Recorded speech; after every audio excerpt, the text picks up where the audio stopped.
So now we know a lot about what fibromyalgia itself is. We're going to go on and speak a little bit about what the day-to-day is about. So we're going to speak about how fibromyalgia can impact on eating, drinking, and communication.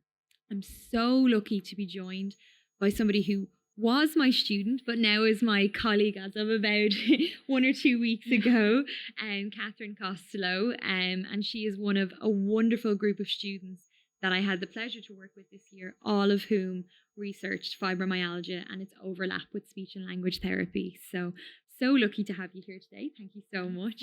And I'm sure the students themselves are sick of hearing me talk about today, so it's great that it's finally come to fruition. So now we're going to speak a little bit about biting off more than you can chew. And as I said, how fibromyalgia can overlap with the realm of speech and language therapy. So today we're going to speak a little bit about what is communication and swallowing, the role of the speech and language therapist, and then what do we currently know about this area. So just a quick reminder. So we've learned an awful lot about the kind of pathophysiology of fibromyalgia in the last hour. And as we have that kind of soaking in and marinating in our head, I'd just like to hear from the audience, what does it mean to you? So can some people throw up some words to me about what fibromyalgia means to you in a very normal, tangible, real life sense? Any words come to mind?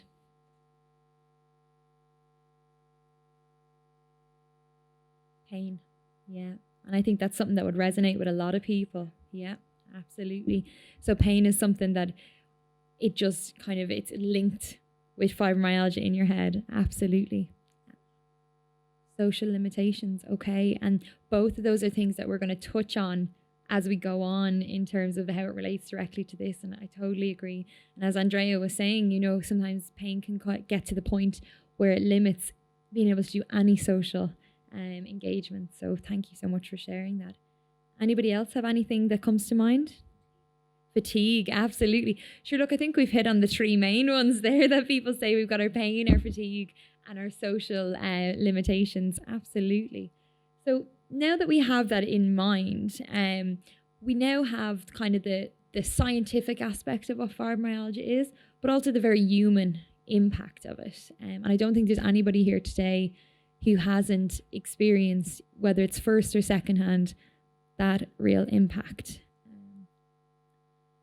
When we think about communication, I think a lot of times people think about the main things. So an active process, right? We do it purposely, of exchanging ideas and knowledge, okay?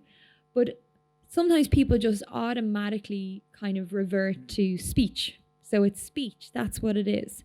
Well, for the speech and language therapist, actually communication actually treads a lot of different boards, okay? So it's not always just speech. It can be vocalizations, it can be gestures, it can be using symbols, it can be using different devices to help somebody to communicate. So what we try to do is we try to look beyond just your typical ways of communicating. Then if we think about swallowing, well, I think people just think of it as getting from here to here. Maybe we don't think about it actually that much. Hopefully we don't have to think about it that much in our day-to-day life. Swallowing is actually a really complex system of coordinating muscles all the way from your hands as you're bringing the food towards you, all the way down to your belly, your bowels, and then out. So it's actually a more complex process. And not only is it the eating, the drinking, and the swallowing part, it's actually tied up in that social engagement bit that you mentioned as well. So much of our life is tied up around socially eating or drinking with people. And then with that, you've got the communication piece that ties in there. Has anybody ever been on a first date where you barely spoke to each other the whole meal? So communication is a really important bit of your eating and drinking as well.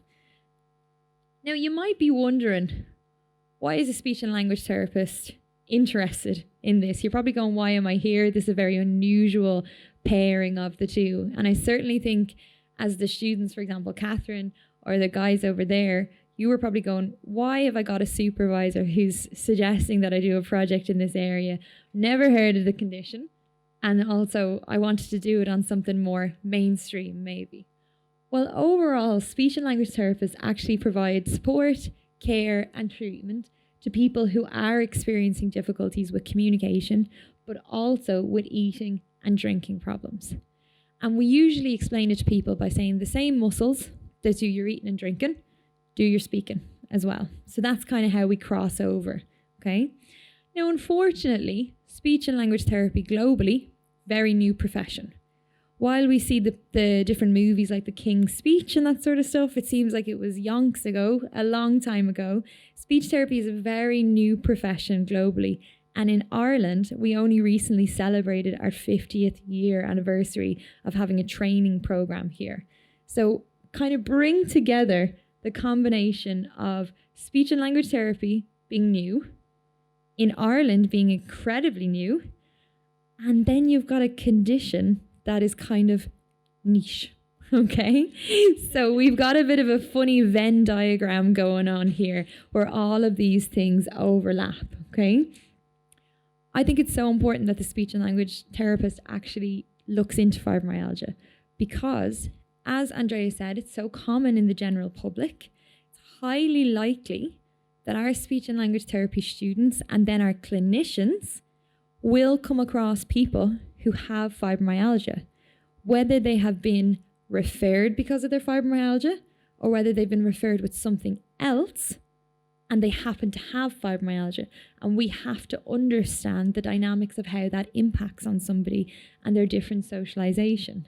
Okay, so it's really important that we're skilled in how to treat people compassionately and empathetically and to kind of collaborate together, okay? Then you'd be saying, well, yeah, that's grand, I understand it, but can you just explain to me again why you're doing this, okay? Why have you brought me here today? Well, personally, as Andrea alluded to, I was diagnosed with fibromyalgia when I was about 14. So I've got the personal experience of that. And I also have a research interest in fibromyalgia and other invisible illnesses, okay? It's kind of where most of my research focuses on, the overlap between speech and language therapists and those invisible illnesses. Now, I'm very lucky to have not experienced swallowing and communication problems. I've experienced everything else, don't worry, just not the swallowing and the communication problems. But from meeting with other people with fibromyalgia, from coming across them in daily life, in groups, all that sort of thing, it has been often anecdotally reported to me, even before I started doing speech and language therapy research, when I was training, that this was an issue. And it kind of piqued my interest, and you'd have a read around and you wouldn't really find anything to help you. So it kind of became my thing that I wanted to pursue. Okay. Then came up the opportunity to get a great group of students together to start designing a patient liaison opportunity. Okay. So I had 5 wonderful students that wanted to do their final year project, and they unfortunately got paired with me, which is very unfortunate for them. And I bet you they wish they blocked my number about a year and a half ago. So we had the opportunity to investigate these issues from a range of lenses, okay? And having such a big group allowed us to actually take the first academic look at this globally, okay? And it allowed us to begin work on planning the Fibro Forum in conjunction with Fibro Ireland, especially Rachel, and the Irish Research Council. And this is all of us working towards creating a special interest group where patients and clinicians can work together to plan research in the future. So this is our very first step in that. So it's a very exciting day for us. Okay. So just want to speak a little bit about fibromyalgia and communication before I hand over to the very talented Catherine to speak about the swallowing side of things. Okay. So you'll see there, I say there's very few studies. Okay. And you might think that, oh, what's the problem with that? You know, it's a big problem. So there's been very few studies conducted on fibromyalgia and communication. And those studies that have been conducted are often of a really poor standard. So we can't actually draw any conclusions from them because they're so limited. Now, sometimes in other realms of science, if there's been a few small studies conducted, and let's say they're even small, we can combine them together to look at their results overall. So we can kind of circumvent that difficulty. Unfortunately, in this realm, the studies are so different to one another and so biased in themselves because they've never really been conducted with communication as a primary outcome. It's always just been an aside that kind of came up while they were speaking to patients. We can't actually really draw any conclusions. Now, that could have really put you off and said, right, the girls now, they could just go and study something else that'd be a lot easier. But the thing that we took away from realising that, and myself and Andrea are doing a paper on what research is out there, and holy moly, there's not that much. We kept doing additional searches and looking elsewhere and trying to find other stuff, and we really struggled. So what we decided to do in our research group was go to the true experts, okay? So we went directly to the patients, because while we might have, you know, scientific libraries at our hand that we can search and search and search for about a year, we don't have that lived experience, that true expertise. So the basis of all of our research has been in seeking out those first-hand experiences from the experts who are living with it. Now, some of the information that we have pulled out, and I'm going to do an Andrea, and I'm going to go off mic. Very exciting. Taylor Swift now, that's me. So even though fibrofog is referred to so commonly by nearly every patient you're going to meet, there's hardly any studies on it. So it's experienced, as I said, widely. It impacts concentration, organization, and communication. And it can cause that tip of the tongue feeling, you know, the word finding, the frustration. Oh, I knew what I was going to say, it won't come out. Now, it's funny, it's said to occur more frequently if pain levels are high. Is that something that you guys experience? Yeah, I can see some nodding heads, absolutely. So when we went to the true experts, the people who are living with it, some of the quotes that came up were, I used to speak publicly, gave speeches at college, and gave work-related presentations and business pitches. For years, speaking to people was the crux of my career. And then I got sick. Okay. Nowadays, I have sometimes difficulties forming sentences, articulating my thoughts into words, and worst of all, I can never guarantee what's going to fall out of my mouth. See nodding heads around, yeah? Isn't it incredible that something that impactful hasn't been studied? It's remarkable when you think about it. And it goes beyond fibrofog to also speech difficulties. Okay, so this can overlap with fibrofog and can also get worse when pain levels increase as well. So patients can report slurred speech, especially when they're tired. Okay, and going again to the expert, was one of the participants said, does anybody else with fibrofog have issues with slurred speech or difficulty speaking and getting out a word? I have issues constantly where it feels like my mouth muscles won't cooperate. And I say nonsense, and it's very frustrating. And the saddest bit is, so they said, is this common and should I get it checked out? Okay. So something that's such a unifying patient experience has not actually been given the time of day and followed up. And then finally, voice problems. Okay. And again, I can see nodding heads in the audience, so hopefully we're striking a chord.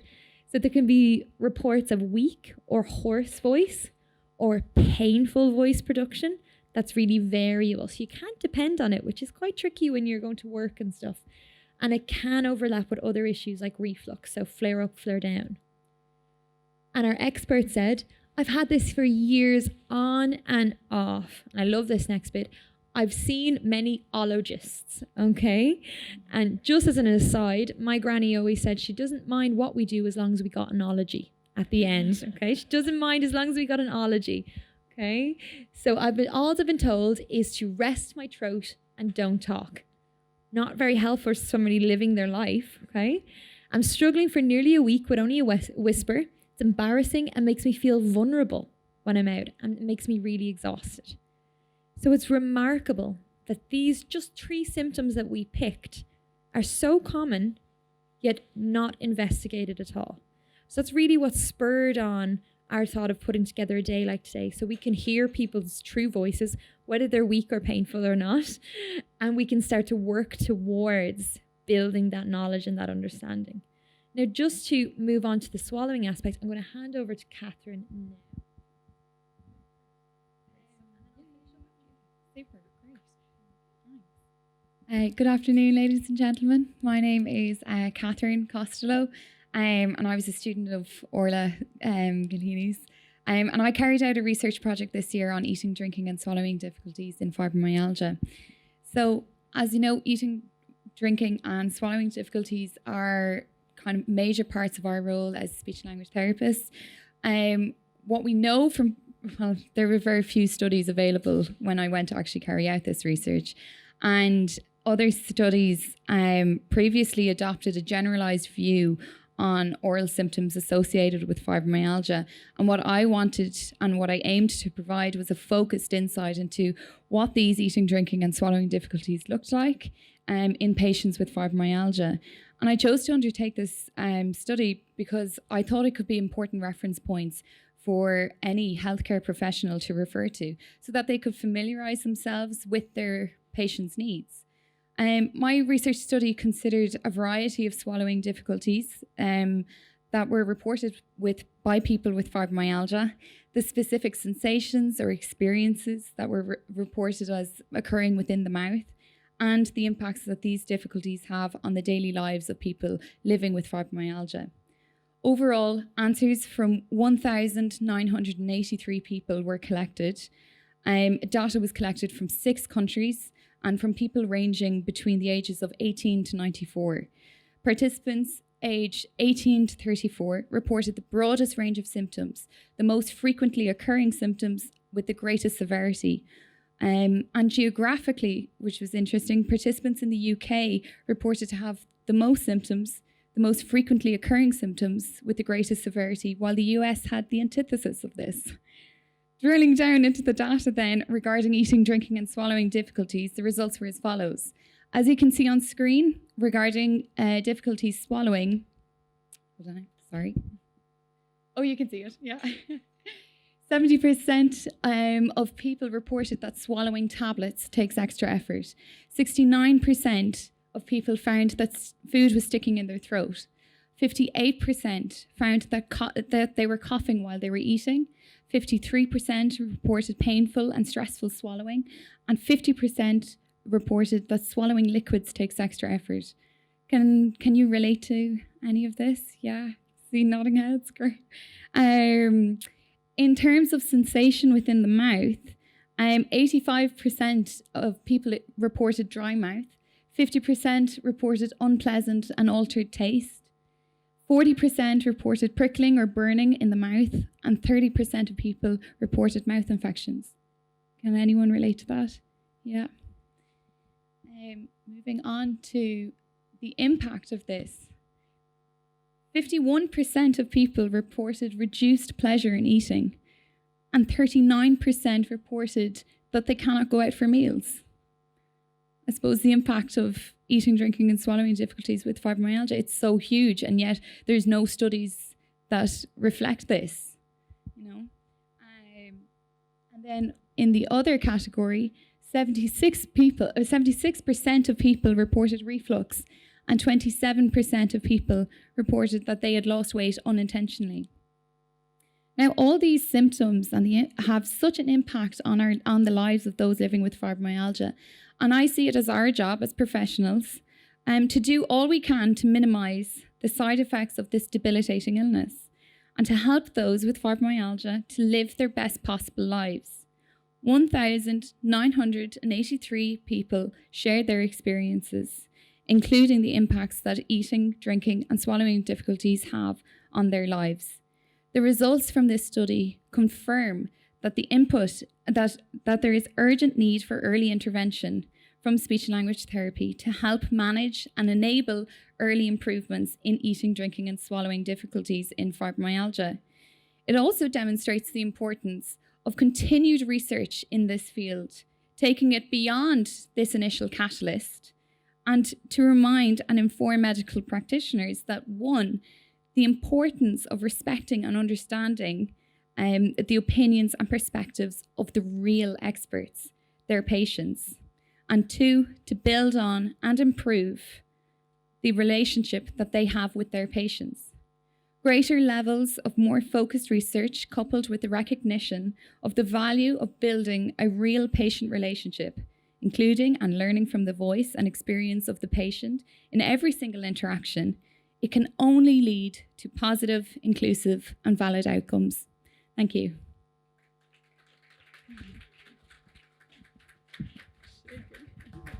And I think it's quite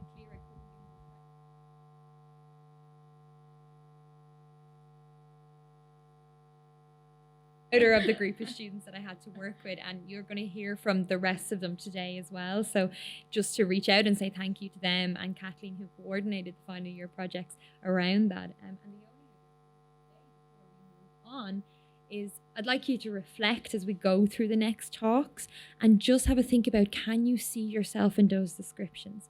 So Catherine did a wonderful job of bringing those percentages to life. But I think we've got a real power in the room today where we can start to bring them from 56%, 31%, 79% to actually, this person experienced this. It caused this to happen. It caused that. What can we do to stop that happening? Okay. So with that in mind, now you know about the physiological aspect of the difficulties in fibromyalgia with communication and swallowing. We're going to move on now to take a short little movement break.